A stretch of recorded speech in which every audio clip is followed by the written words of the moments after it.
आ गया ईरान का नया सुप्रीम लीडर मुस्तफा खामनेई, उड़ा दिए ट्रंप नेतन्याहू के होश।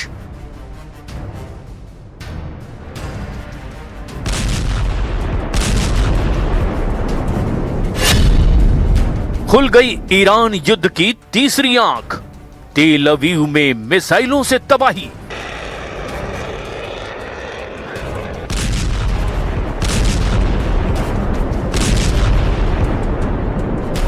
दो हफ्तों से चल रहे ईरान युद्ध में अब हालात पूरी तरह से बेकाबू हो गए हैं।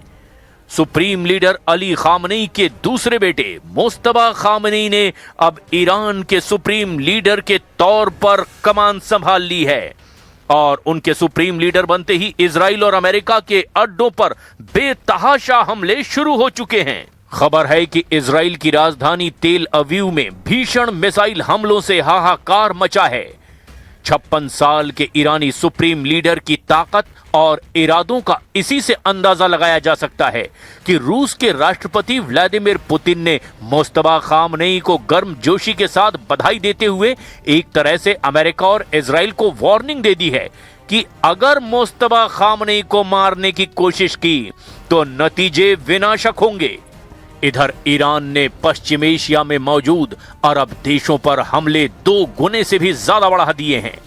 सऊदी अरब से लेकर बहरीन तक ईरान ने तेल युद्ध शुरू कर दिया है।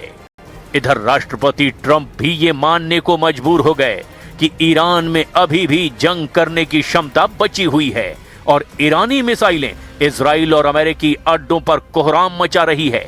यानी वक्त के साथ अब मामला बदलता जा रहा है। लेकिन हम शुरुआत करते हैं ईरान के तीसरे सुप्रीम लीडर मुस्तफा खामनेई से, जिन्होंने आते ही पासा पलटना शुरू कर दिया है। मजलिस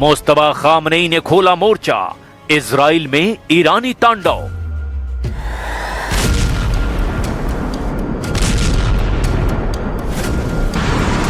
ईरान से मुख्य युद्ध कर रहे अमेरिकी सेंट्रल कमांड ने भले ही दावा किया हो कि हमने ईरान की 90% हवाई ताकत को तबाह कर दिया है, लेकिन हकीकत में अभी भी ईरान पूरी ताकत से आत्मघाती ड्रोन, बैलिस्टिक और हाइपरसोनिक मिसाइलों से हमले करने में जुटा है। ईरान में 130 शहरों पर हमले हो चुके हैं, जबकि इजराइल में ईरानी हमलों से भीषण नुकसान हुआ है। इजरायली सेना के मुताबिक ईरान ने अब तक 29 से ज्यादा मिसाइल लहरें यानी कि मिसाइल अटैक किए हैं। हालांकि इजराइल का आयरन डोम और एरो सिस्टम अधिकांश मिसाइलों को रोक रहा है, लेकिन हमलों की तीव्रता इतनी ज्यादा है कि कई मिसाइलें सुरक्षा घेरे को तोड़कर रिहायशी और औद्योगिक क्षेत्रों में गिर रही है। तेल अवीव ईरानी मिसाइलों का मुख्य निशाना बन रहा है। ईरान की क्लस्टर मिसाइलों ने तेल अवीव शहर के मध्य और दक्षिण हिस्सों में भारी तबाही मचाई है। यहाँ कई बार विस्फोटों की आवाजें सुनाई दी है। हाइफा का बजान तेल रिफाइनरी परिसर और यहाँ पर मुख्य पावर प्लांट ईरानी बैलिस्टिक मिसाइलों की सीधी चपेट में आ गए। यहाँ पर जोरदार धमाके हो रहे हैं। रिफाइनरी में लगी भीषण आग की वजह से संचालन पूरी तरह से ठप हो चुका है, जिससे इजराइल में ईंधन की आपूर्ति पर बुरा असर पड़ा है।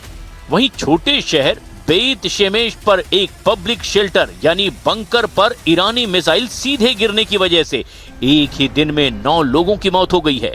यहाँ के रिहायशी इलाकों में मलबे की वजह से बहुत ज्यादा तबाही देखी गई है।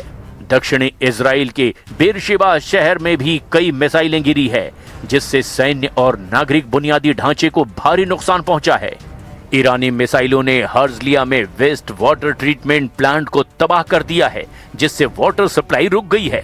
तेल अवीव के पास मौजूद है बनी ब्रैक और रामत गन, इन इलाकों में भी मिसाइलों के गिरने और इंटरसेप्शन यानी कि मिसाइलों को हवा में नष्ट करने के बाद गिरे मलबे से इमारतें और वाहनों को काफी नुकसान पहुंचा है।